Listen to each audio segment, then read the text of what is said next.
Hello everyone, thank you for watching my YouTube channel again. Today is another video about social psychology.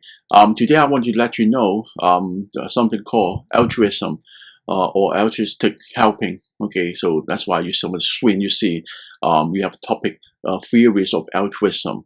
Right, so this is a very important concept and an important topic for the study of social psychology. All right, before we start, so if you're not yet subscribed my channel, please do so. Please also like and share my video to your friends, especially you have some friends that love studying psychology but don't really have the opportunity to study psychology in very formal school or formal lecture. All right, theories of altruism. Okay, so before we start explaining by some theory, so I believe you have to know what does it mean, altruism or altruistic helping. What is the difference between altruism and simply helping people? All right, so for helping people, so in the society, you sometimes see people helping each other. But remember, a lot of time we help people because we are looking for some return. We are looking for something. Okay, for example, for students, youth guys, young guys, so sometimes just because they want to attract girls' attention, so that's why they pretend pretty helpful, helping people, just because they are looking for romantic relationship. For some people as well, so they donate money to charity. Perhaps they're just looking for the validation from the society, or people say this is very charitable person. So they are actually looking for something, some reward. Reward can be primary and secondary. Primary means they feel good. Okay, being loved. Secondly, perhaps they are looking for like some certificate. You know, some organization they give certificate for volunteer, right? Okay, but what is the difference between simply helping or altruistic helping or altruism? For altruism, we are talking about some people.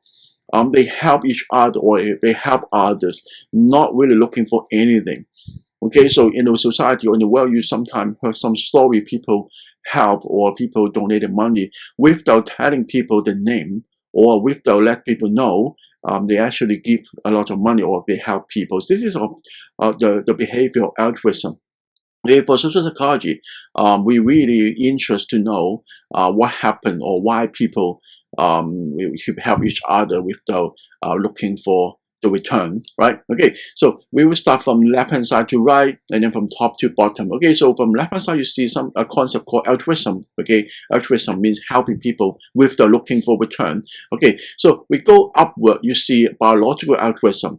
Biological altruism means we're trying to explain altruism in terms of biological stuff or physiological stuff. So when talking about biological, so we normally consider something about inheritance, something about genetics. Okay, something about natural selection or survivalness. Okay, so this all this stuff. Okay, so how we can explain altruism in terms of this area? So first we can consider something called kin selection theory.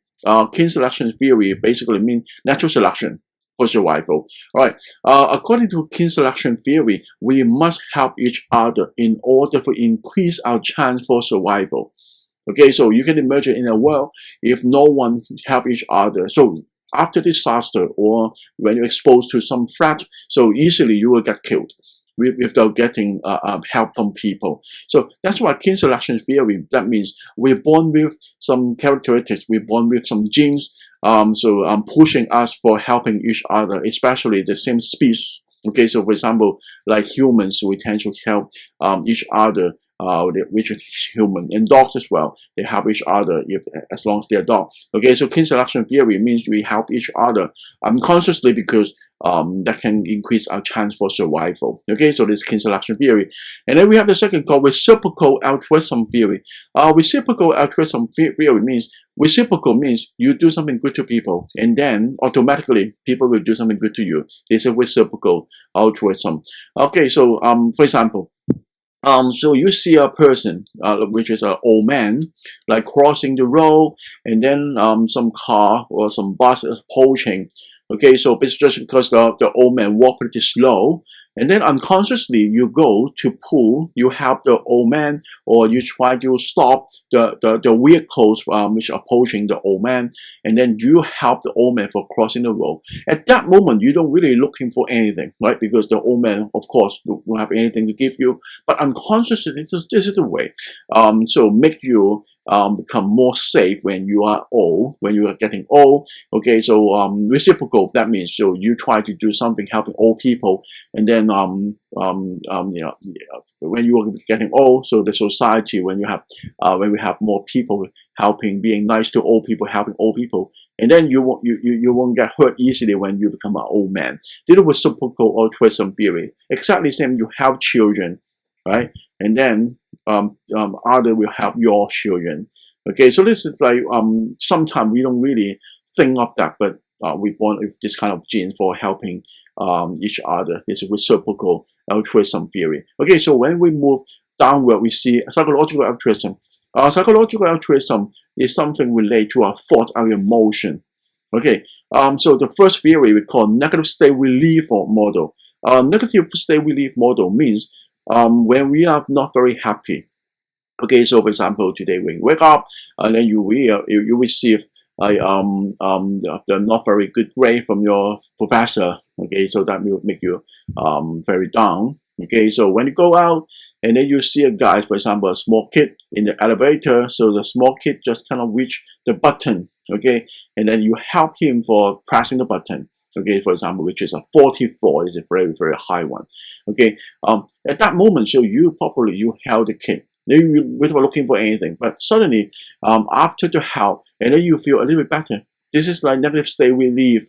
Okay, so your mood get relief, and then that will increase your ability to do your daily work. Okay, because you just kind of work well with this kind of negative emotion, right? Okay, so this is a negative state relief model.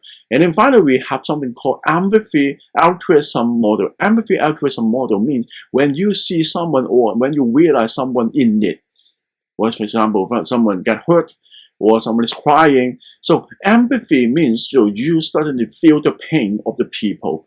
This is like psychological. You feel the pain, you feel the emotion. That's why sometimes while you are watching a movie and then you see a character getting hurt or very, very like misfortune, and then you suddenly feel pain and then you cry. Okay, so this is like empathy. According to the theory or empathy altruism model, whenever you feel other pain, so then you will help. Okay, so it's very naturally. It's called psychological altruism. Okay, so you don't need to be a social worker or psychologist to help people, because when you feel people in need, and then you suddenly feel pretty like you. Okay, especially you previously experienced something similar to that experience, that condition, and then you will probably help people without even being asked. Okay, so this is everything for you to know. The theories of altruism or altruistic thing are helping. Right? Thank you very much. Thank you for watching, and see you next time. Bye.